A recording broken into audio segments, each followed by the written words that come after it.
For years, one of the biggest things that's been missing from Siril has been the ability to do deblur, so blur extermination. But now it's here, it's free, asterisk, and we're gonna go and take a look at it. The tool is called Parallax, and it's from a company called SyQon. Going into the homepage, we can see they have a number of different tools. They both have Starless, which is a star extermination tool. They have Parallax, and they have one called Deep Prism.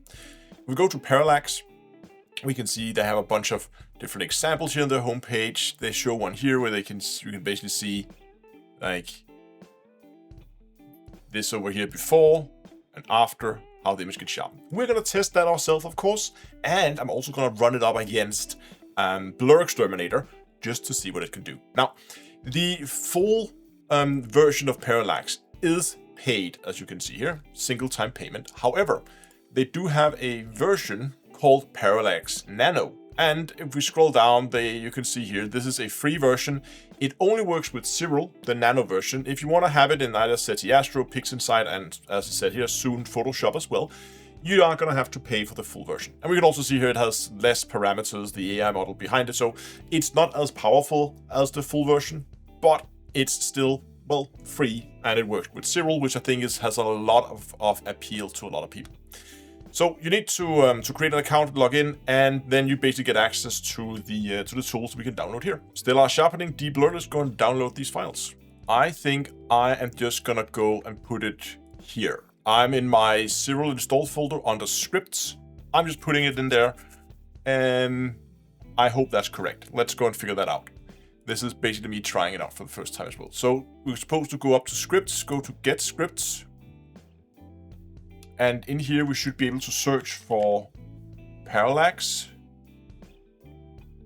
Here's this is a Python script. They did say in the instructions you had to download this file, so I assume that's correct. But if you actually need to put it there, I don't know. But we're putting it there anyway. But we can find parallax.py in here. That sounds like the right thing we're going to need. So then what? Python scripts. Parallax. Okay, it's installing a few Python libraries. Okay, we got... It's done. It says no image loaded, so we probably need to actually have a image loaded, but luckily I came prepared. And I have an image here of the elephant's trunk. You can see that in here. And this is just stacked H alpha monochrome data, but nothing else really. So let's try to go in again and run the Parallax script now that we have this open. Here we go. Ooh, okay. So what do we do now? Okay, so basically we have a preview ISO region of interest. So basically we can just take a small area. Let's say here the tip of that. Let's put that in there. And zoom in. Can we just make this full screen maybe? So it's a little bit... Yeah, that's much better. Nice. Okay, and if we're going to go run preview. Correction model not installed. Ah, we need all three. Okay, hold on. We're going to need all three of them. Give me a second. We got the deblur, we're gonna get the star reduction, and we're gonna get the aberration correction as well.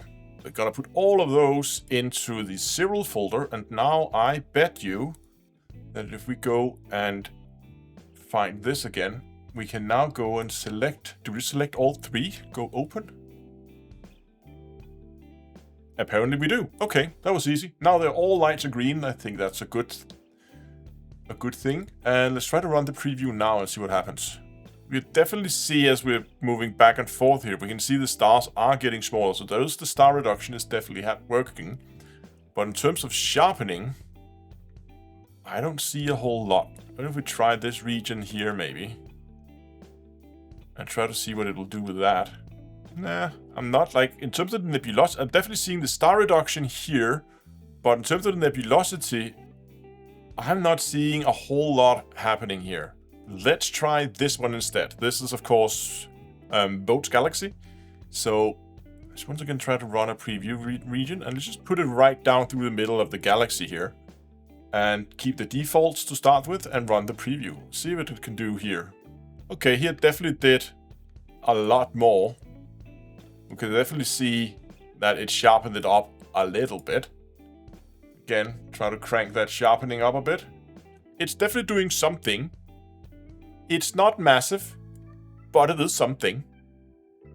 Okay, let's try to just process the entire image here. Okay, with that saved, we're going to try to fire up PixInsight because I want to try to run this head-to-head against what we can do with BlurXTerminator, which of course a paid tool over in PixInsight. And that's kind of been the gold standard for blur extermination for years. So here we have 3 images. I pulled them up in PixInsight because that's easier to have them side by side over here. So first here we have the raw data. This is of course straight after the stack. Nothing has happened. Here we have it with Parallax Nano. Not a whole lot. And we can see, if you look specifically this section of the galaxy arm here, you can definitely see that an improvement has happened. We have more detail here. We can also see in the stars, especially if you look at the stars up here, they're a little wonky in size. They're definitely a little bit blurry. Parallax has actually done a really good job with those, pulling those in to be more like, as we would expect, normal distributed stars. So overall, I think the stars is actually handled quite well. It's obviously not as aggressive as what we got with BlurXTerminator over here, where we can see now a lot more detail has come out in the galaxy. It's really sharpened it up really, really well, and the stars are much, much more pinpoint. And this was with a relatively aggressive setting in Parallax. Okay, we can try to go into the red here, just crank it all the way and try to run that here. They do say that it should look excessive, but we're gonna try it anyway. Definitely a lot more has happened. I can see what they mean with that it looks a little excessive maybe, but actually cranking it in this particular case, I actually think helped a little bit with the nebulosity. Or the nebulosity, this is called nebulosity when it's a galaxy? I guess not. Help with the galaxy. I can see what they mean, that it looks a little bit overcooked. Okay, this is a much more noticeable improvement, for sure. You know what? I think I'm going to try to process the entire image, and let's do a side-by-side over in PixInsight. I don't know if I think it's overdone it. I mean, if we go out here and maybe take a full look at the entire galaxy and not just look at a small section of it, maybe you get a better view of what's actually happened.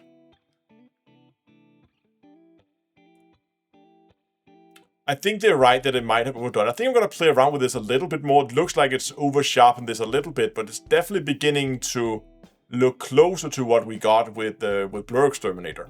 After playing around with it a little bit more, I definitely think that in terms of sharpening of the galaxy, it's a lot closer now.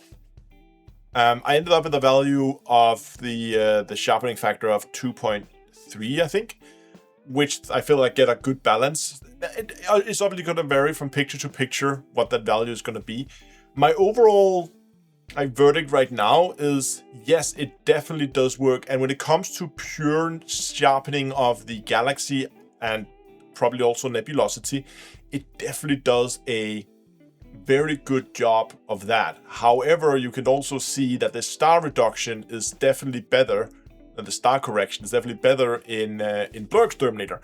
So what I would probably do if you're going to be using this is you're going to need to be doing the blur extermination while still having the stars in your image. But then after that, I would probably play around with with some star removal. Remove the stars from your picture after you've done the blur extermination. Do all your processing and then process your stars manually, because then you can easily do your star reduction. And you can go and find, I have multiple videos where I show how I like to do my star reduction at the very, very end of my steps to really just reduce them in size. And then I think you can get something that's a lot more comparable to what you would get with BlurXTerminator. But if you're going to try this out yourself, I would really love if you would come over by the Discord and post the images you process with this model, and let me know what you think about it. Do you think it's good? Do you think BlurXTerminator is better? I would love to hear your opinion. There's a link for Discord in the description. You can of course also post in the comment section below. Subscribe if you want more astrophotography videos, and until next time, clear skies and have fun. This is the denoised and auto-stretched in Draxpert. This was the original.